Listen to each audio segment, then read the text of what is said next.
Bom dia, bom dia, bom dia, que alegria! Olha, depois de muito tempo, eu não sei muito bem quantos meses que tem, talvez o nosso querido parceiro aqui, não vou falar antes o nome dele não, deixa ele mostrar a carinha, talvez ele saiba quanto tempo faz. A gente está voltando hoje com um programa muito especial, que é um programa que fala sobre educação, e a gente vai falar sobre muitas coisas, principalmente o quanto que a educação ela tem poder para transformar a nossa nação e todo o mundo. Muitas pessoas ligadas à área de educação, gestores, professores, coordenadores, vão estar aqui toda semana neste horário, 11h30 da manhã. Já deixa marcadinho na tua agenda, bota o sinalzinho aí no celular. Terça-feira você tem um compromisso marcado conosco aqui. Deixa eu chamar o homem que é responsável por esse projeto. Ele é o fundador, criador, idealizador desse projeto maravilhoso. Senhoras e senhores, ele que está à frente da Hike Global College, uma faculdade internacional. Você já tinha ouvido falar a respeito disso? Imagina só você estudar em Brasília, em inglês, 2 anos em Brasília, 2 anos fora de Brasília. Além dessa faculdade espetacular, ele é o fundador, criador, inspirador, motivador do Gigantes da Educação, Egson Magatti. Seja muito bem-vindo. Muito obrigado pela apresentação. Estamos de volta aqui com Gigantes da Educação. Fizemos história ano passado, né? Entrevistamos gente para todo lado no setor educacional de Brasília. E temos muitas novidades para vir esse ano, né? Começando com o nosso novo co-host, que está com a gente aí, o famoso Thiago Diana. Seja bem-vindo, Thiago, como co-host aqui do Gigantes da Educação. Tô aqui, tô feliz demais. Tô com um coração aqui palpitando, imaginando que lá atrás vocês me chamaram para vir no Gigantes. Eu tinha visto muita gente boa passando aqui e virar o co-host, tá aqui apresentando, conversando, é sensacional, assim, sensação muito boa, gente. Tô feliz pra caramba. Não, a honra é nossa. E hoje é um episódio especial que a gente tá fazendo a reinauguração aqui do podcast.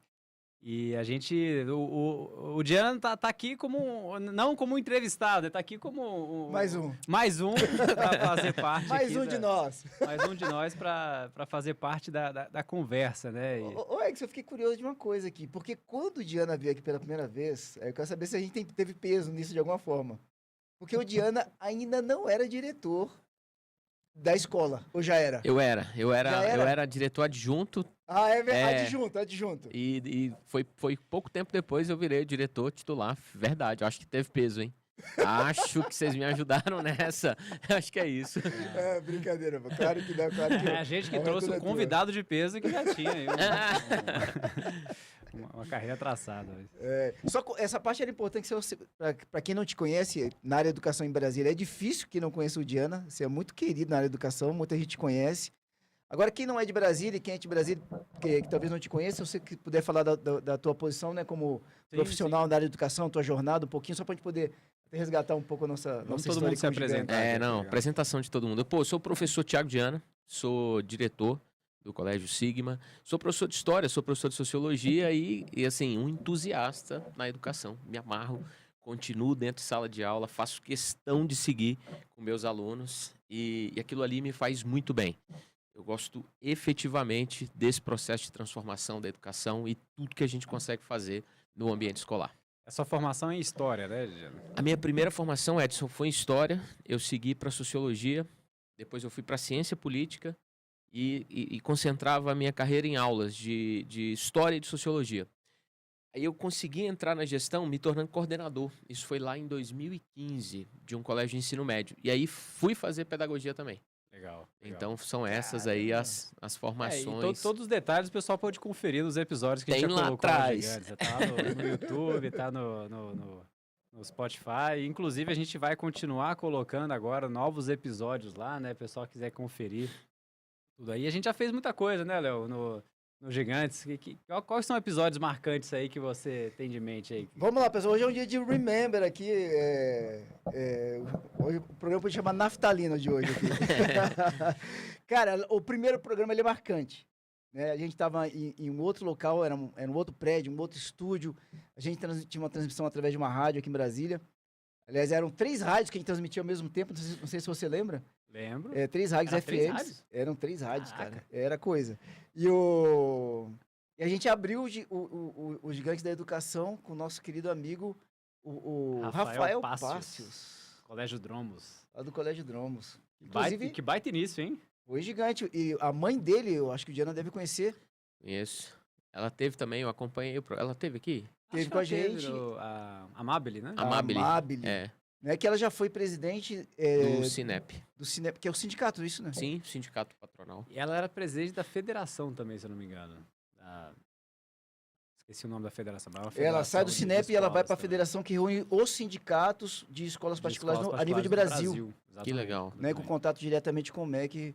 E foi um bate-papo muito bacana, né? Sim, a gente Ele que falou vem de uma família de educadores, sobre né? gestão e todos os desafios que ele teve, né? E a gente pegou também uma época pós-pandemia, que o tema pandemia sempre voltava. em tudo Ficava quanto é- Alguns passando. É. Agora já tá virando memória distante, né? Graças a Deus, mas ali tava próximo ali da volta, o pessoal sempre voltava. E uma coisa que eu achei muito legal, que eu aprendi bastante, é como esse mundo da educação é pequeno. A gente entrevistou diversas pessoas que pra gente era completamente de realidades distantes, às vezes no ensino superior, ensino médio e tal. Só que um sempre conhecia o outro, que falava do episódio do que falava de temas parecidos. Isso eu achei bem legal. Não, mas é isso, assim, quando eu percebi que tinha um pessoal muito bom vindo, eu fiquei com aquela vontade, não, pô, os caras vão me chamar, em algum momento esses caras vão me chamar. Mas Não, fala a verdade. Você ficou com esse desejo mesmo? cara, fiquei, na hora que eu vi, principalmente uma pessoa que era próxima, que era a Catarina, lá do Colégio Digital, E que profissional também, e né? que uma que baita episódio. Aliás, profissional. dois do digital. A gente teve dois aqui do O digital. Foi Sérgio ela. também. O Sérgio que é sócio dela. Sérgio O veio Não, então foram e três. o diretor, Leomir. E o veio Leomir. também. É verdade, Leomir. E quando ela veio, cara, e um outro veio que era próximo dela, eles eram do Projeção, do Centro Universitário, e ele contou a trajetória dele, vinda da escola pública e de políticas sociais. Eu não tô lembrando o nome dele agora, mas o episódio dele foi muito bom. E foram os primeiros que eu vi, assim. Falei, cara, eu tenho que ir lá falar um pouquinho lá da minha trajetória também. Mas foi muito bom. Então, assim, eram episódios muito bons. E uma galera da educação que eu estava no ensino médio, eles já eram professores renomados. Então, vocês entrevistaram aqui o professor de matemática, o Toshio, que é Fez história outra em Brasília, lenda, esse cara. outra lenda da educação. Então, eu ficava ali olhando, reparando e pensando, pô, uma hora eu vou lá, vou ter a chance de falar lá também. E quando o Edson mandou mensagem, eu fiquei muito feliz mesmo. Assim, vamos voltar no episódio do Toshi também, mas o seu episódio foi um dos mais vistos que a gente tem lá na plataforma. Se Tá for vendo? voltar lá na nossa página do Instagram, ver ali as quantidades de visualizações, cara, um engajamento impressionante que a gente teve ali, aluno assim de não sei quanto tempo atrás que tava lá para vir comentar no seu corte, e aconteceu isso com alguns outros também, né? E isso foi legal, que a gente dá a gente criou uma certa exposição para pessoas que não são figuras públicas, né? E que merecem todo o respeito e toda a admiração do público em geral, né? Porque são quem realmente está ali na linha de frente, na batalha pela educação, né? É verdade. E porque você é muito querido, né? A gente tá revendo aqui, mas tem em alguns episódios ficou muito evidente pra gente o quanto que essa relação emocional ela traz bons resultados a nível de notas e depois do garoto poder passar no vestibular, ou seja, o resultado dele como aluno, quando ele tem um vínculo emocional com o professor, com a coordenação, como é que isso potencializa ele? Se você puder falar um pouquinho a respeito disso, Diana, porque as pessoas falam muito de você. Outro dia eu tive com uma pessoa que é lá do Sigma, ela até gravou com a gente, lá pro Hike, na rádio. Ela é estudante do Sigma. Ah, sim. Quem era? Ela é da Asa Sul, Fernanda, não? eu já vou ver o nomezinho dela aqui. Tá. A gente que chama ela legal. de Que Lua, gravou mas o nome dela é outro. propaganda da rádio lá. Inclusive eu vi. Você é o pai? Eu vi lá na Tá. Band, na Band Que News eu vi. massa. Mas ela falou de você e as pessoas falam com um carinho muito grande de você, cara. Como é que você vê isso a respeito da educação? Que foi um dos temas, um tópico que veio muito em algumas conversas nossas, essa ligação emocional. Cara, assim, de verdade, se as pessoas puderem pensar na educação como uma forma de se conectar de maneira real, eles vão ter muitos ganhos. Porque, assim, tá todo mundo numa batalha muito incessante de tudo e com muitas coisas a fazer. E os meninos numa idade onde eles estão muito preocupados com muitas coisas e eles estão pressionados de muita forma, mas poucas são as pessoas que acreditam que de fato eles estão pressionados. Então, é tipo, mas você só estuda. Ah, mas é muito simples o que você está fazendo. E não é simples. Então, quando a gente consegue respeitar aquela história, aquela trajetória, mesmo se tratando de um estudante, e quando a gente consegue se conectar, cara, faz muita diferença. E conectar hoje não é tão difícil se você tiver de fato um interesse genuíno, Léo, porque você tem que escutar. É o que mais a pessoa precisa, às vezes, é que você escute. E tem que ser uma coisa real, porque não é assim, aquela história de, eu tenho uma empatia grande por você e vou conseguir me colocar no seu lugar. Você não vai conseguir sentir o que a pessoa está sentindo. Mas se você tentar parar de fato para escutá-la, cara, a educação ganha muito com isso. E tem muito tempo que o ensino médio ele tem uma outra vertente. É hora de uma cacetada de conteúdos, é uma hora só de uma preparação muito forte, é uma hora de olhar lá para fora. E quando a gente consegue alinhar e aliar essas duas coisas, pô, meu irmão, faz diferença demais. E eu tenho muita sorte, assim, com muitos alunos brilhantes que eu consegui dar aula. E ficar vendo a trajetória deles me emociona também, porque eu vejo uma galera muito boa e muito mais inteligente do que eu. Eu falava lá no episódio, uma coisa que eu falei que vocês ficaram assim, olhando, será que ele tá falando verdade? Eu lembro vocês olhando pra mim, vocês falando assim, eu falei que eu achava essa geração, diferente do que outros achavam, muito inteligente, muito capaz Sim, e muito audaz, assim. sim. Cara, eles leram mais do que a gente. Eles tiveram muito mais acessos. Eles tiveram muito mais conteúdos e informações. Tá certo que o poder de síntese e de maturação é diferente, mas se eles forem bem orientados, cara, eles são muito melhores que a gente. De verdade. Isso foi legal de ouvir de você. E assim, a gente às vezes tem não sei nem se é algo geracional, mas é algo da idade, né? Que depois de uma certa idade você esquece o que era ser um jovem de 16, 17 anos que tá lá no ensino médio até no começo do ensino superior ali. E aí você começa a atribuir coisas, que essa geração não faz tal coisa por causa da rede social, eles são mais É isso. preguiçosos e tal, não sei o quê. Mas faz parte da idade, a gente já esqueceu como é que era, né? Se a gente for voltar atrás, a gente vai lembrar de coisas que a gente fazia também, que era besteira e tal, que a gente era, às vezes, tão preguiçoso quanto ou mais na época, quando a gente era aluno, né? E às vezes, essa geração que tá vindo, por ter mais acesso a as redes sociais, a informação desde cedo, né? Agora, a inteligência artificial, a gente nem sabe para onde que vai isso. Mas eles estão mais preparados. E aí, isso foi uma coisa que eu aprendi com você naquele episódio do que a gente estava, né? Até para assumir as responsabilidades desse mundo novo aí. É muito interessante, muito interessante. Tem muita coisa interessante. Essa jornada foi muito bacana. Falando ainda sobre essa questão emocional, e o Alexandre. Alexandre do Mackenzie, O né? Alexandre, que é diretor do Mackenzie. Sim. Foi E legal, aí- cara, foi legal a história dele. Ele era um professor de biologia, né? É. Aí tava matriculando a filha dele na escola, não foi um negócio assim?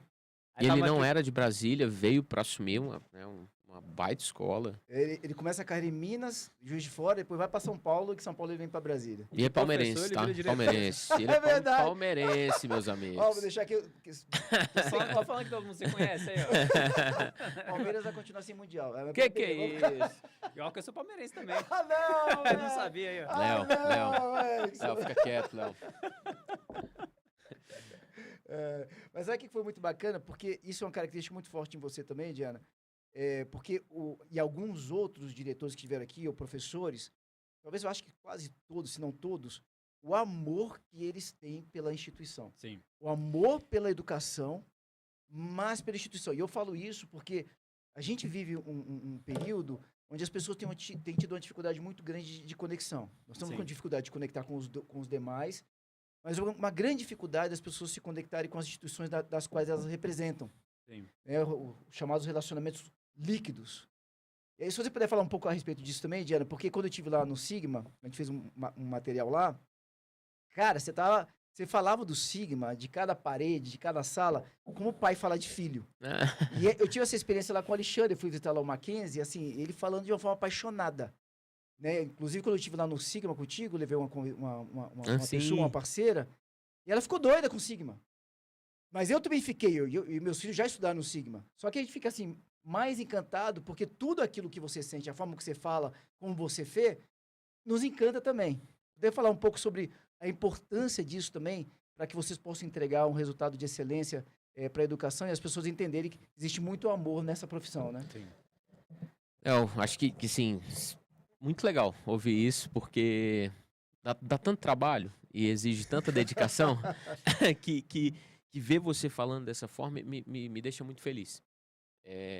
Apesar de ser diretor, eu sou professor. E eu faço questão de estar numa linha de frente de fato. Então, eu faço questão de conhecer as pessoas todas que estão na unidade.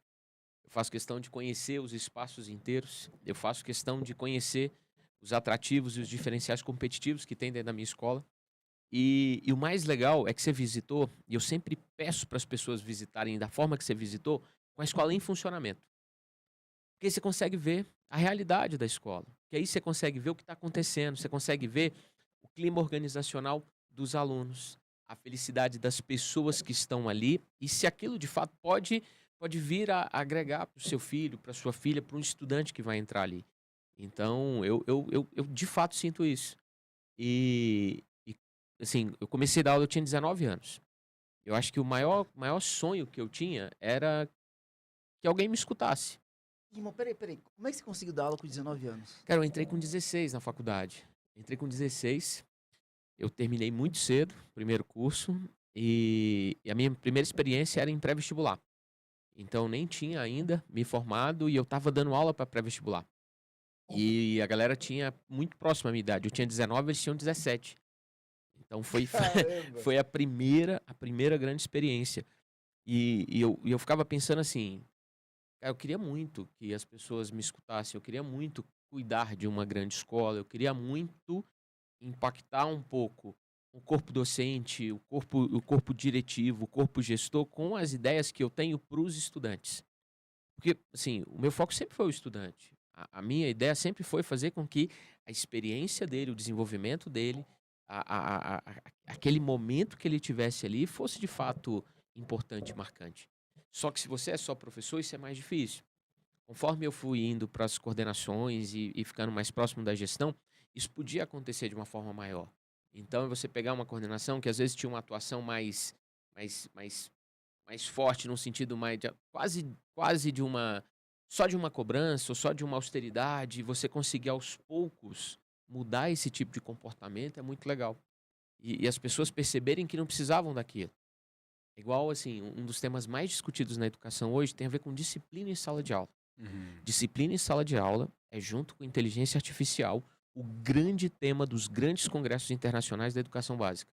Porque é muito difícil. Desafiador como Tá, nunca, né? tá muito desafiador. Só que, para a gente conseguir alcançar essa disciplina, não é de uma forma aleatória. Vocês viram aquele filme, série Adolescência, no Netflix? Adolescentes, sim. Cara, eu E, fiquei impressionado com aqui, aquela série. aquela série reacendeu também uma série de discussões e preocupações, assim, da educação básica. O que impressiona naquela série é que, assim, são coisas chocantes que acontecem no filme, na série, e que não tá muito distante da nossa realidade. Não tá? É isso que é bizarro, assim, porque a gente consegue enxergar aquilo ali acontecendo com nossos filhos, a gente consegue enxergar aquilo ali acontecendo nas nossas escolas. E acho que o tema disciplina tá muito presente naquilo ali, né? Se puder só dar uma pitada pra quem não assistiu, por favor, Erickson. É uma série da Netflix, não quero ficar dando spoiler aqui Uhum. no que acontece, né? Mas ele começa num drama em que um adolescente comete um assassinato.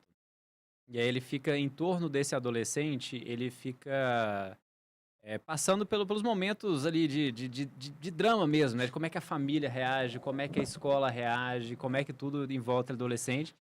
E acho que o que é marcante é o quanto fica distante o diálogo entre os adolescentes e os pais e a geração mais velha. Não existe uma conversa muito próxima, Tem um né? livro que ficou também muito forte depois da série. Ele já existia, mas ele estava sendo pouco procurado. É um livro chamado Geração do Quarto. É muito forte esse livro. Muito forte porque é o que acontece na série. Então, ele tá dentro da minha casa, eu acho que tá tudo bem com ele, e daqui a pouco eu percebo que eu nem conheço.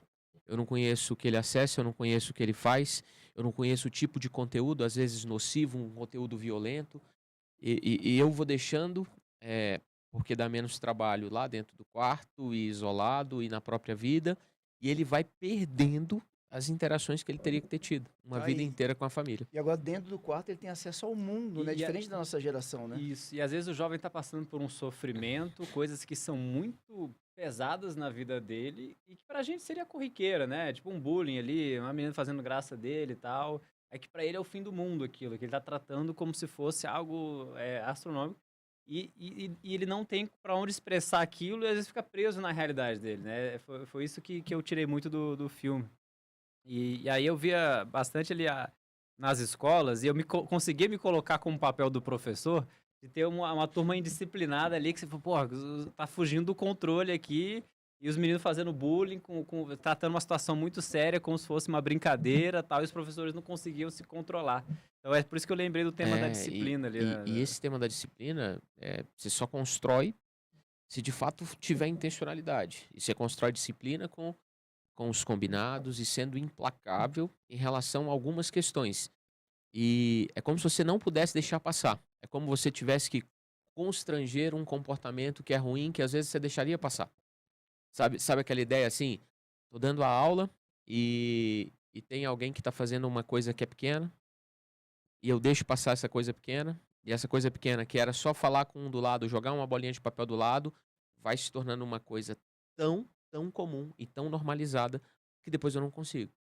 Então, lá nas formações que a gente faz com os nossos professores, a gente fala muito sobre a disciplina, sobre os objetivos que a gente tem dentro de sala de aula, sobre os combinados que precisam ser feitos, porque o cara também, ele vai lembrar, Léo, do cara que o ajudou e o transformou. Você não lembra de todos os professores. Boa. Você falou, só pegando essa fala, desculpa te interromper Aham, só um não? pouquinho. Porque agora, o episódio do Diana tá me vindo à memória. Tem uma fala tua que me marcou muito na nossa conversa, assim, foi muito bacana a conversa. Eu gosto muito de estar com você, Diana. Você tá no nosso coração aqui, irmão. E... Que foi quando você fala assim, essa garotada de hoje precisa ser ouvida. Aí eu acho que entra muito nessa questão que você trouxe do adolescente aí, Erickson. Você falava de ideias, de opinião, mas também precisa ser ouvida. Eu preciso estimular. Quando você fala de intencionalidade, eu imagino que eu devo também estimular essa fala. Porque tirar algo do adolescente às vezes é Sim. muito desafiador, né? Não, e eu concordo. E ele precisa ser ouvido mesmo. E a gente tem que incentivar que as pessoas possam criar a capacidade de se posicionar. Cara, é muito diferente quando você consegue desenvolver um jovem para que ele se posicione, para que ele consiga opinar, para que ele perceba que existe ali um excesso, ou para que ele perceba que alguém está numa situação que não é confortável e ele consegue agir dentro disso. E ver isso acontecendo dentro da educação básica, dentro com os jovens, é muito legal. Assim. Eu tive com um grupo de estudantes do 9º ano uma experiência fantástica. A gente fez um projeto chamado Sigma Startup. Parecendo um Shark Tank do 9º ano, e eles tinham que pensar em inovações e resoluções de problemas ambientais da nossa cidade. E eles apresentavam para um diretor geral, para uma diretora comercial, e eles tinham um feedback na hora, depois da apresentação. A plateia atrás de paz. Cara, um grupo formado de 5 meninas. Elas criaram um projeto que era recolher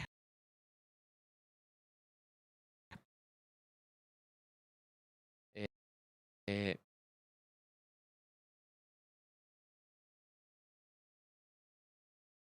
principalmente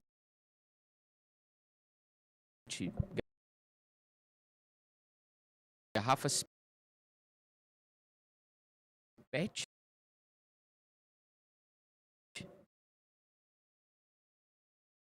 dentro da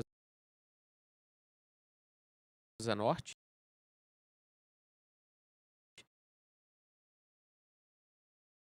Essas garrafas PETs seriam recicladas e elas se tornariam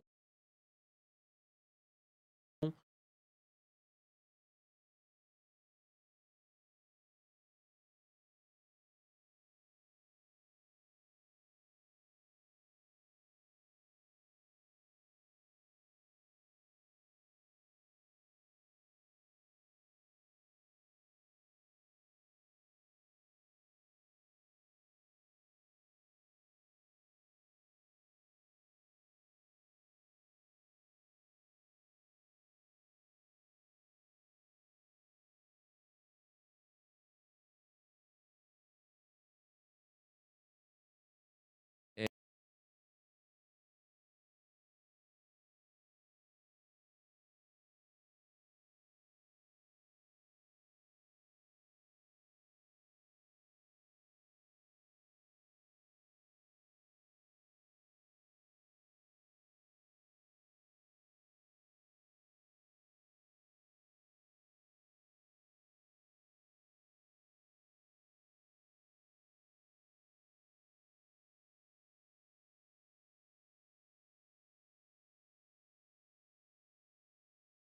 é, tudo relacionado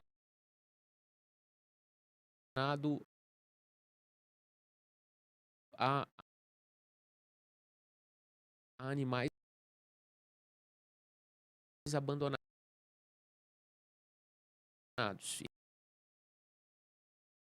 Então,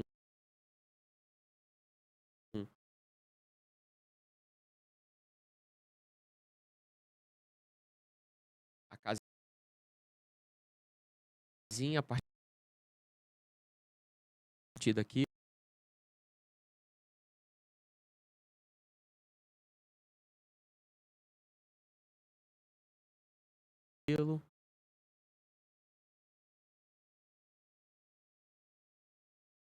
a,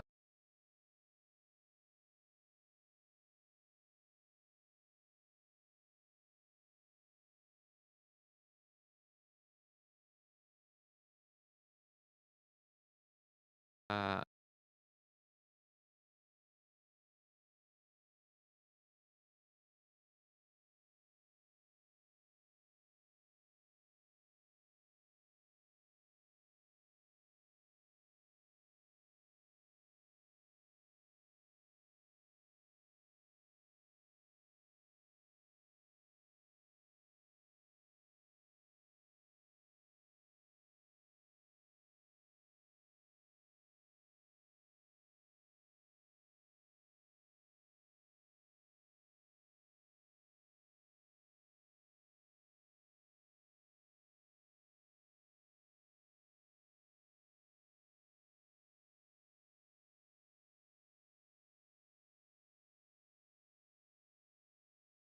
na rua, aquelas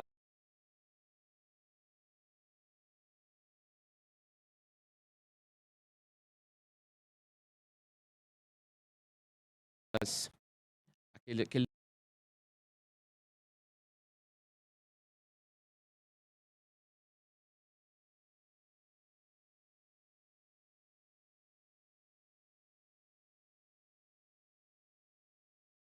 lugar da água,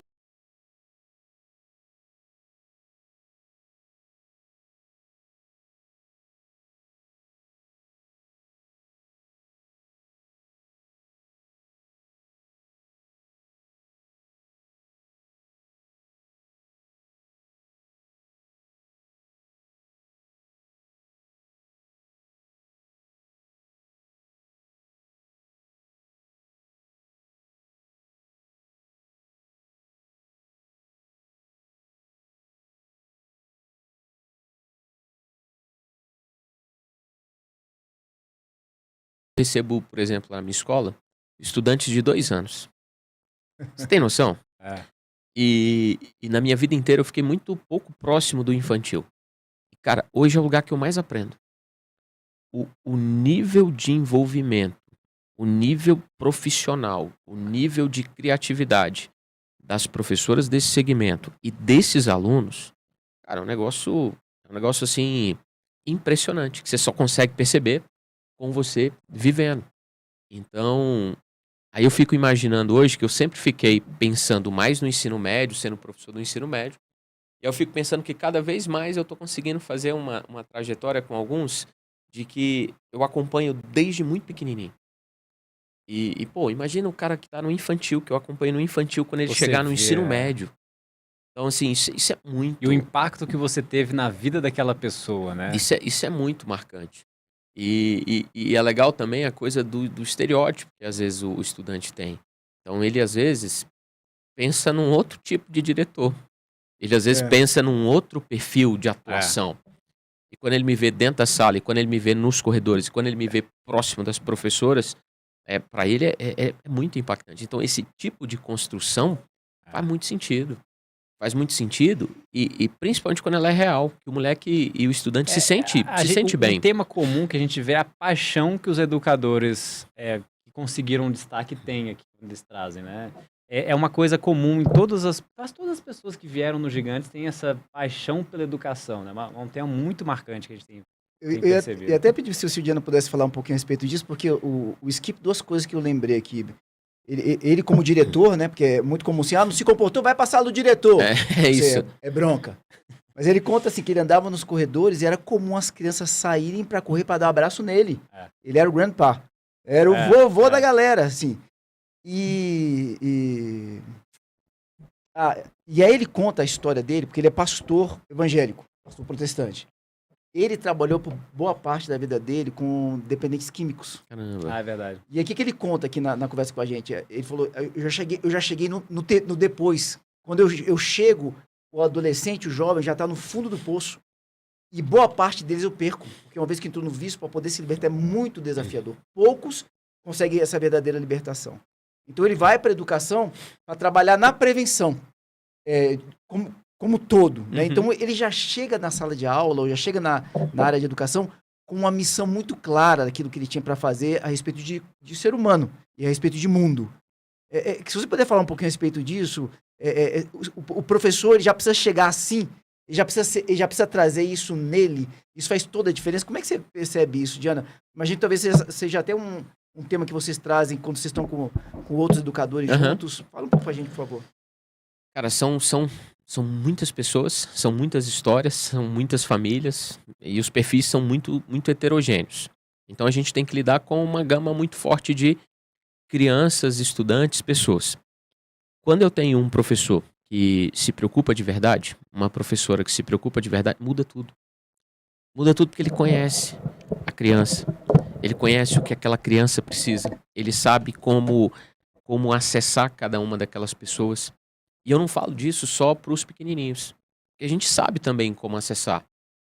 A gente sabe quando você tinha uma expectativa e você deu a aula e a aula não foi o que você esperava, e aquilo não faz você parar, faz você tipo, cara, eu entendi o que eu precisava e agora eu vou para um outro caminho, porque, assim, toda vez que eu vou dar aula, Léo, o que eu penso é que eu tô entrando no espaço do estudante. Então, assim, eu de fato me preocupo como entrar e o nível de educação que você vai tratar o cara. De quase assim, pô, vamos lá. Eu tô entrando num espaço que é seu e às vezes as pessoas não têm essa sensibilidade. Só essa fala já muda muita coisa, não é, Edson? É, Porque assim, não é a minha sala de aula. imagina Né? só. Não é o meu espaço, é o espaço dele. Imagina só, você vai dar aula para uma turma e ela tá junta o dia inteiro. E você é a pessoa que vai entrar no último horário para aquela aula. O estranho é você. É você que tá chegando na casa da pessoa. É você que tem que ser, entre aspas, muitas aspas, tá? E não me confundam. Mas é você que tem que ser, entre aspas, autorizado a estar ali por eles. E não pode ser aleatório. O que você tem para oferecer? Porque, na verdade, o conteúdo é desse tamanhozinho, quando a gente pensa na imensidão dos contatos e das coisas. Uma aula tem 50 minutos. Uma aula tem 50 minutos e o cara só vai entregar a atenção dele para você se ele confiar em você. E não é confiar só no conteúdo. Beleza. O conteúdo, ele consegue ir até um certo ponto, mas é o que você faz.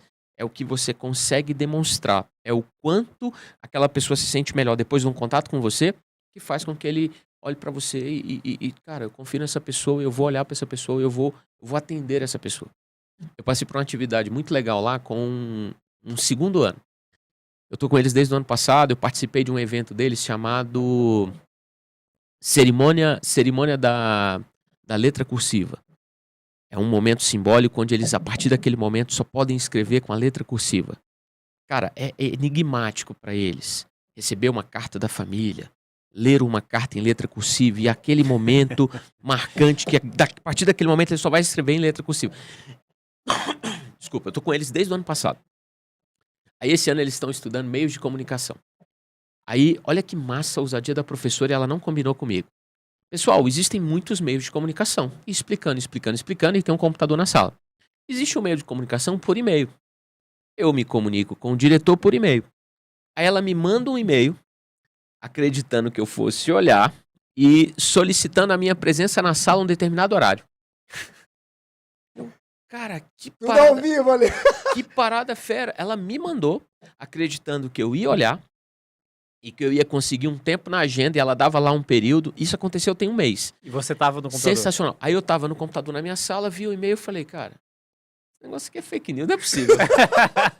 Pô, uma baita de uma construção, meios de comunicação, falando de formas de comunicar e tal. E não tinha combinado com você? Não tinha combinado. Espero você na minha sala até tal horário. Cara, como que você não vai? Aí, chego na sala, devagar, eles estão tendo aula, aí bato na porta, abro a porta. Cara, eles ficam assim, meio de comunicação funciona. Eles muito felizes, assim. Esse tipo de conexão vale muito. E é esse tipo de conexão que faz com que a pessoa queira estar ali, até porque é um bom período de tempo que ela vai estar ali. E a gente consegue ver isso muito forte nos pequenos. E conforme eles vão crescendo, e a minha missão de vida é um pouco essa. Conforme eles vão crescendo, eles vão perdendo em autonomia, por incrível que pareça, perdendo em criatividade, perdendo em espontaneidade. E isso é um tema recorrente, sabe? A gente conversou com várias pessoas e a gente é por unânimes assim, entender que quando a gente está na educação básica e tal, ele tem criatividade e até a metodologia, os professores são mais envolventes, né, digamos, naquilo. Aí vai chegando no ensino médio, vai se perdendo um pouco daquilo superior, aí lascou tudo. Aí acabou completamente a criatividade, acabou tudo no ensino superior, entendeu? Mas eu acho que é isso que... Tô exagerando um pouco, mas essa é uma tendência, sabe? Não, Que a gente sim, ouviu de muita gente. Mas aí o diferente, assim, é você tentar não deixar isso acontecer. É você criar mecanismos, situações e promover que, cara, ele continue feliz. E que a felicidade é ali, naquela condução. E sendo feliz naquele processo, o resultado ele é muito mais possível. Então, eu acredito muito E nisso. até porque, nessa época de inteligência artificial, a resposta já está pronta. Para você aprender de verdade, você tem que estar curioso para você ir atrás do conhecimento. E até perguntar as coisas para a inteligência artificial para você entender, genuinamente você entender. Não só fingir que você sabe dar a resposta, né? Esse acho que é o maior desafio que a gente tem. Principalmente no ensino superior, quando está todo mundo disponível lá com o chat GPT. É isso. Teve uma coisa que você trouxe aqui, Diana, que foi um dos temas que a gente bateu nessa tecla várias vezes, foi sobre a praticidade, o quanto que a educação nos leva para a vida real, nos leva para a prática. Aí você trouxe 2 exemplos aqui. Um deles foi das meninas que tiveram lá na OAB, defendendo essa questão da preservação do ambiente, e agora essa questão da comunicação. Ou seja, eu levei o processo educacional para eles entenderem. Isso aqui faz sentido, você vai usar na prática para valer. E aí eu lembrei da Patrícia Casa Santa, né, que tem uma escola de educação infantil aqui em Brasília, que é a escola sempre no Lago Norte. Bate-papo muito bom Baita também. empreendedora, tá com o seu podcast agora também, né? O Desordem... Perfeita Desordem, alguma coisa assim. Uma coisa assim. Tô tentando lembrar aqui também. Mais perfeita, alguma coisa assim mesmo. Eu queria que você pudesse falar um pouquinho mais a respeito disso, o quanto que a sensação que muitas vezes o adolescente ele tem, quando você não tem esse esforço todo que eu vi teu time fazendo, o que a Patrícia faz lá com a equipe dela, para de repente trazer a educação para algo que ele vai usar agora. E o quanto que a falta desse trabalho traz uma educação sem sentido e o quanto que isso pode se refletir na própria vida do adolescente. Ele para e fala, pô, minha vida não faz sentido. Porque boa parte da minha vida eu passo dentro da escola, onde estudo coisas que não fazem sentido algum. A gente tem um projeto lá e a gente gosta muito dessa coisa da pedagogia dos projetos. E a gente acredita muito que funciona. E é um grande projeto, o Edson tá me ajudando nesse projeto, é o Sigma Mundi. E ontem eu recebi 3 estudantes. Fantástico o projeto, inclusive. Eu recebi 3 estudantes ontem lá, Léo, e eles estavam falando assim, Thiago, a gente é uma simulação da Organização das Nações Unidas, com grandes temas, grandes comitês, e ele vai tendo um monte de braço em aproximar o estudante de algumas realidades, de alguns cursos, de alguns debates, e a criação de uma série de soft skills, de oratória, de resolução de problema, de organização, de planejamento. E um que me marcou muito foi um comitê que a gente chama de CEOs. Eles têm que criar, durante o período do evento, uma série de práticas, de cases e de resoluções. Estava quase não tendo esse comitê. E os ganhadores, os vencedores do ano passado, eles foram lá na escola. Thiago, como assim que não vai ter? Opa! Deixa Pessoal, ele tá falando de meninos de 19 anos. É assim que se cria uma cultura, 18 anos. né? Pô, que legal. 18 anos. Pô, como assim que não vai ter? Você tem ideia do quanto isso foi importante para todo mundo? Aí uma coisa que Foram quantos lá? Foram 2. Os 2 que foram os ganhadores do ano passado e que querem ser esse ano os diretores desse que esperaram formar, terminar, para fazer essa passagem para voltar como diretor. Olha. E aí, uma coisa que, cara, não precisou muito para eles me convencerem. Thiago, a gente estava lá. Aí um tá na medicina veterinária, um tá na administração. Os 2 na UNB. Aí eles pegaram e falaram assim, Thiago, a gente estava numa aula, era uma aula voltada para economia e o professor estava falando de empreendedorismo. Em determinado momento, a professora perguntou sobre os estudantes que tinham tido, na educação básica, no ensino médio, qualquer tipo de aproximação com o empreendedorismo. Só levantou a mão aluno do Sigma. Olha só. De verdade. Olha Aí só falou, que Thiago, legal. aí ele me conta essa história ontem. Henrique, o nome dele. Thiago, só levantou a mão alunos que eram da gente. Cara, vocês têm que fazer. Isso não pode não ser feito. A gente tem que colocar isso aqui pra rodar.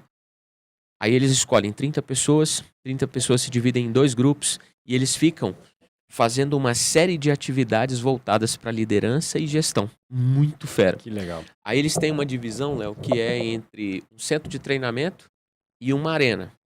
Você vai para a arena, você está no front, você está nos cases. Quando você passa por alguma questão que eles entendem que você tem que melhorar, você volta para o centro de treinamento. No centro de treinamento, outros estudantes vão te falar de conteúdos. Isso roda durante 3 dias. Quando você passa nesse centro de treinamento, que você está já desenvolvido naquilo, você vai tentar aplicar aquilo lá na prática, na arena. E eles me contando ontem, assim, das práticas, eles falando que eles fizeram uma prática, alunos de 17 anos, quando eles fizeram, de dar feedback. Pô, imagina o cara ele conduzir uma oficina de como dar feedback. Que legal. Conduzindo, ensinando, E quanto ajudando. antes a pessoa tem exposição a isso, melhor ela consegue desenvolver isso ao longo da carreira, né? Então, assim, eu acredito muito que quando existe esse vínculo real, quando ele consegue perceber aplicabilidades, a coisa consegue ter muito mais força, assim, muito mais fundamento. E não dá para ser também aleatório, não dá para ser assim, a escola vai ser só isso aqui? De jeito nenhum. A gente tem uma educação que tem um monte de travas, que tem um monte de procedimentos, então eu quero também que ele tenha condição de mandar bem em provas que são muito ortodoxas, que são muito fechadas. Sim. Só que eu só consigo fazer esse cara mandar bem nisso e ter maturidade para isso, de encarar essa prova, estudando com disciplina, estudando com uma consistência legal, se ele tem essa maturidade bem desenvolvida nessas outras áreas, nessas Perfeito. outras partes. Posso puxar um tema aqui, Léo? Sim, senhor. Que eu já puxando o gancho aqui do empreendedorismo. A gente teve diversos empreendedores aqui junto com a gente, né? Eu vou citar alguns aqui. Teve a professora Eda, que foi a fundadora do IES. Sensacional. Fenomenal essa mulher. Teve a professora Dulcineia, junto com... Não Toshio, junto, né? mas depois veio o Toshio junto, né? Que são os fundadores do Galo A.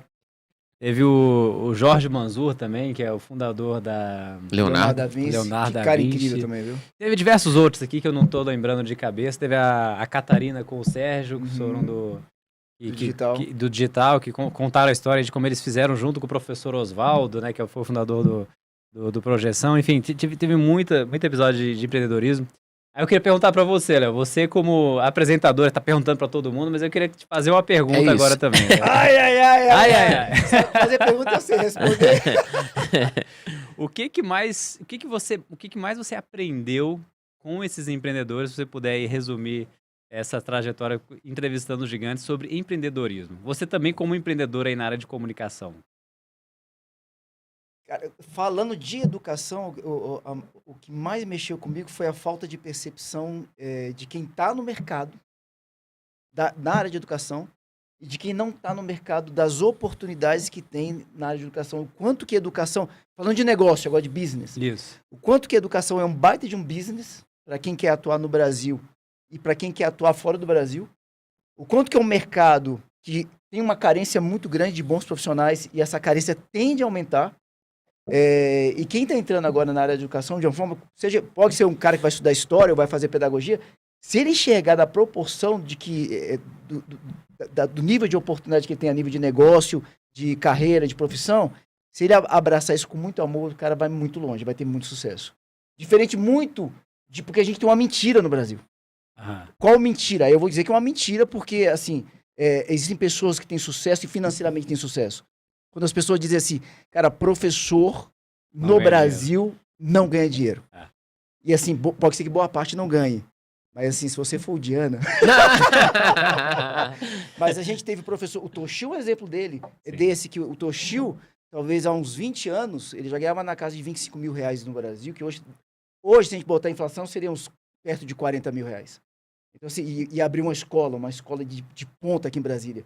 A gente teve professores aqui que foram chamados para dar aula na China. Sim. Porque existe uma demanda internacional de bons profissionais. Sim. Ou seja, então tem um mercado gigantesco.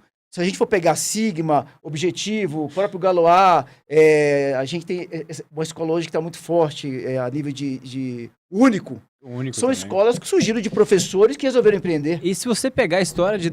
Acho que a maioria das escolas, não todas, começaram desse jeito, né? Um professor que, vou fazer um negócio diferente que eu acho que eu consigo dar uma aula melhor. Aí junta um grupo de alunos lá, começa a fazer o cursinho, daqui a pouco o negócio começa a crescer, vira uma escola. Alguns anos depois é um negócio gigante, né? Virou um empresário, um empreendedor que faturando muito dinheiro, né? Então, realmente, é isso que a gente observa. E tudo começa com a paixão, que a gente viu atrás e volta no mesmo tema. Então, é o tema que a gente vê no empreendedorismo. E a coragem, às vezes, de fazer algo diferente, né? Coragem de fazer algo que diferente. É o cara aqui, ó. Ele aqui. Não, porque quando a gente fala de uma faculdade internacional... Cara, eu conheci o Edson Agatti dentro da Uniceplac. A gente tá falando, talvez eu ia falar a maior, mas se não for maior, é uma das maiores universidades do Brasil. Tem 5 mil alunos. Cara, 7 mil hoje. Para com isso! Baita campus. É gigantesco. A gente tá falando de uma faculdade... A gente tá falando de presencial, pessoal. Presencial. Sim. É uma coisa maluca. Você tem lá odontologia, medicina, veterinária, direito, letras, tem uma loucura. Pedagogia, por aí vai. E de repente fala assim, eu vou ficar só no conselho e agora eu vou para uma outra jornada que é uma faculdade internacional. Quando eu ouvi, e com todo o carinho que eu tenho pelo Ex, eu falei, meu Deus, será? Depois, é lógico, eu me encantei, e tá girando, e tem aluno, e tem turma rodando. E a ideia é genial, mas é muito inovador. Então, é a coragem que um empreendedor precisa, né, Ex? Sim.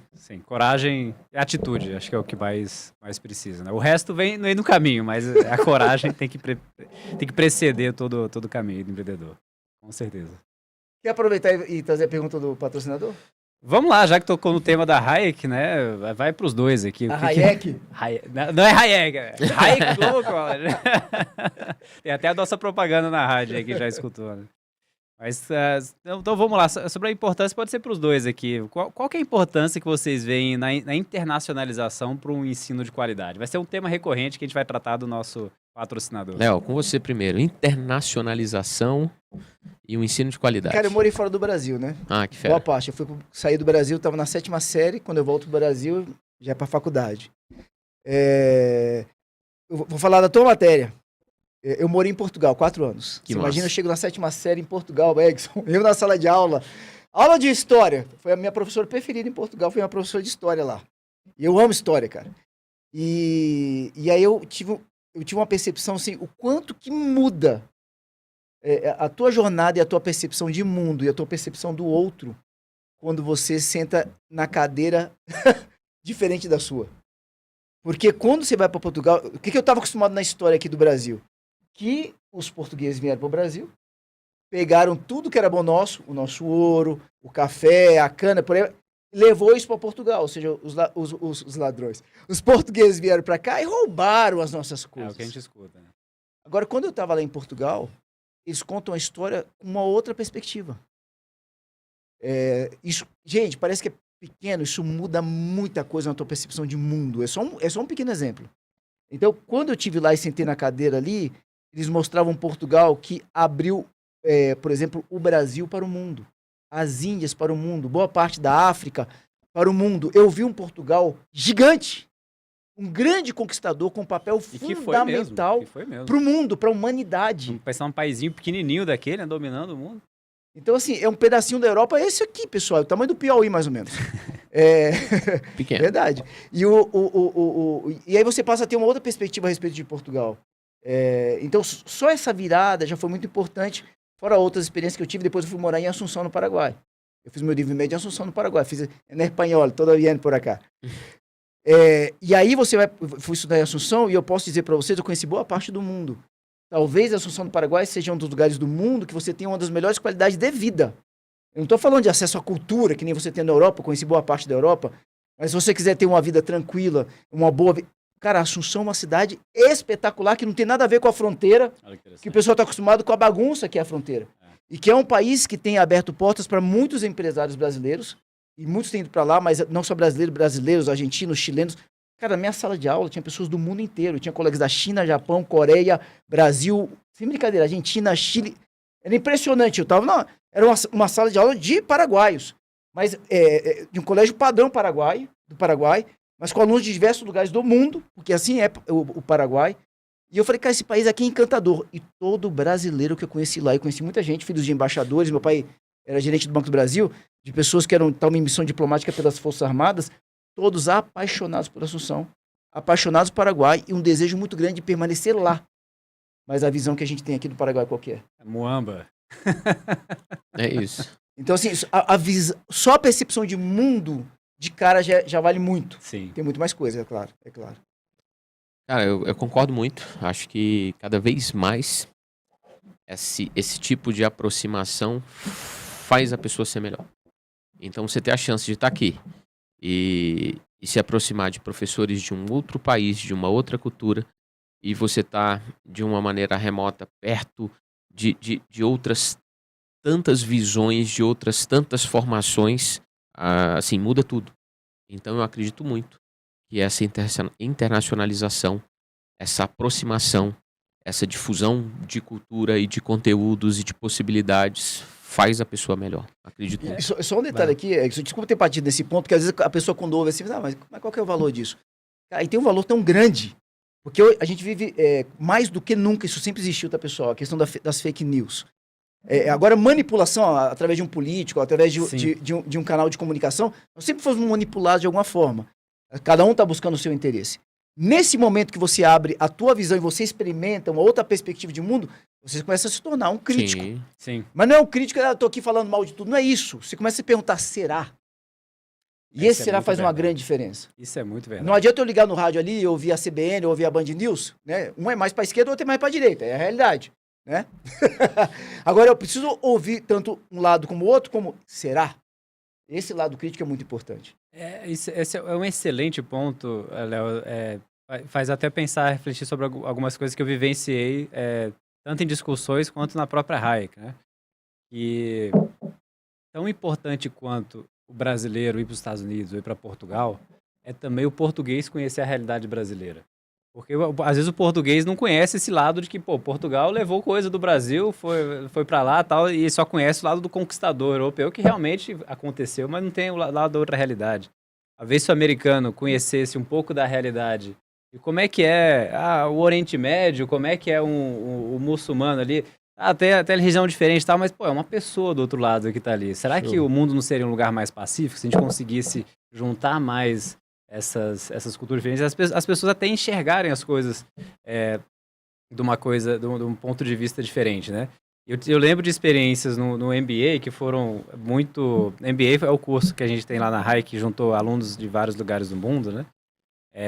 Tipo, por exemplo, tinha uma aluna chinesa fazendo projeto junto com um aluno do Quênia. E aí eles tinham que... O aluno do Quênia falou, vamos fazer um plano de negócio aqui de tabaco. Aí a aluna chinesa falou, pelo amor de Deus, eu não posso fazer um negócio desse, é proibido aqui, eu não posso falar sobre esse tipo de coisa aqui. Aí o aluno Quênia falou, mas como é que é? Eu não posso fazer. Ele ficou preocupado, assim, né, do outro lado ali. E a gente intermediando. E aí, no final das contas, ele entendeu muito melhor a realidade dela e ela entendeu a realidade que está fora da China, né? Que às vezes os outros países não têm tanta restrição, assim, com negócios quanto existe por lá. E isso é muito importante, né? Que a gente saia um pouco da nossa bolha política ou ideológica, que é muito prevalente em um determinado país, para entender como é que funciona melhor o mundo e respeitar o que é diferente. Baita experiência, baita melhoria, baita desenvolvimento, apura, refina o olhar, faz com que você consiga, de fato, perceber as coisas. E é isso, assim, que você estava falando. Eu acredito muito. Ainda mais num tempo de coisas muito aceleradas, de globalização, de mundialização, esse tipo de situação ela vai se tornando cada vez mais normal para a pessoa. Sim.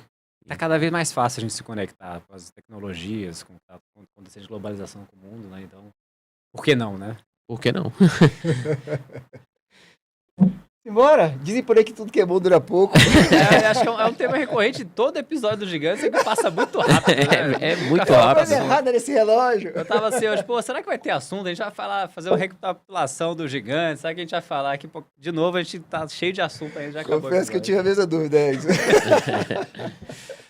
Aí vamos lá, quais são as considerações finais? Vamos deixar o Diana puxar as considerações finais, como nosso novo host aí. A consideração final é de que o Gigantes da Educação está de volta.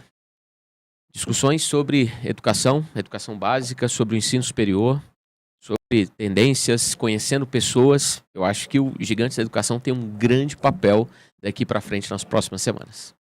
Bom, de cara nova agora com a patrocínio da Hike Global College. Vai ser espetacular. Vamos estar aí toda semana trazendo uma pessoa nova para prestigiar aí a educação do nosso país, fazendo, como é que a gente fala? Fazendo o mundo um lugar melhor, um aluno de cada vez. Um aluno de cada vez. O pessoal fica ligado porque lá no canal do YouTube do Gigantes da Educação, é fácil você digita de Gigantes da Educação, toda segunda-feira, 9 horas da manhã, entra um episódio novo. E durante a semana vão estar entrando cortes para você poder acompanhar, então já começa a seguir a Gigantes da Educação lá no YouTube e também no Instagram. E vocês não têm noção do quanto o profissional da educação, ele se sente valorizado quando ele vem, quando ele pode falar. Quando ele também é escutado. Ele que escuta tantas pessoas. Na hora que alguém... Cara, é você que a gente quer ouvir. Conta aqui um pouco da sua história, conta um pouco da sua percepção, conta um pouco das suas experiências. O que você tem vivido? É muito rico. Então, as pessoas se sentem muito bem. E é esse o propósito do Gigantes, né? Dar voz para aquelas pessoas que realmente estão fazendo a diferença na vida das pessoas. Edson, quem quiser conhecer o patrocinador aqui do Gigantes, quiser conhecer a Hike Global College, uma faculdade internacional, uma proposta espetacular, como é que faz? Procura no Google, Faculdade Internacional Brasília, quem tiver dificuldade de soletrar Hike, vai ser uma forma fácil de achar. Mas quem está aí sabendo como é que soletra Hike, H-A-Y-E-K, procura a gente no Instagram, Hike College, ou no nosso site, www.hikecollege.com. Maravilha. Só rapidinho, por favor, Diana, quem quiser falar com você, como é que faz? Só ir lá no Instagram, @ThiagoDiana. São 2 As no final. Eu tô lá disponível, falando de educação, comentando também inovações e tecnologias. E eu tô ali, falando de educação. Maravilha. Quiser falar comigo, Leonardo N. Rabelo lá no Instagram. Valeu demais, pessoal. Valeu, Edson. Obrigado, irmão. Meus Diana, amigos. bem-vindo, cara. Obrigado e vamos nessa. É isso aí. Vambora? Vambora. Tchau, pessoal. Valeu.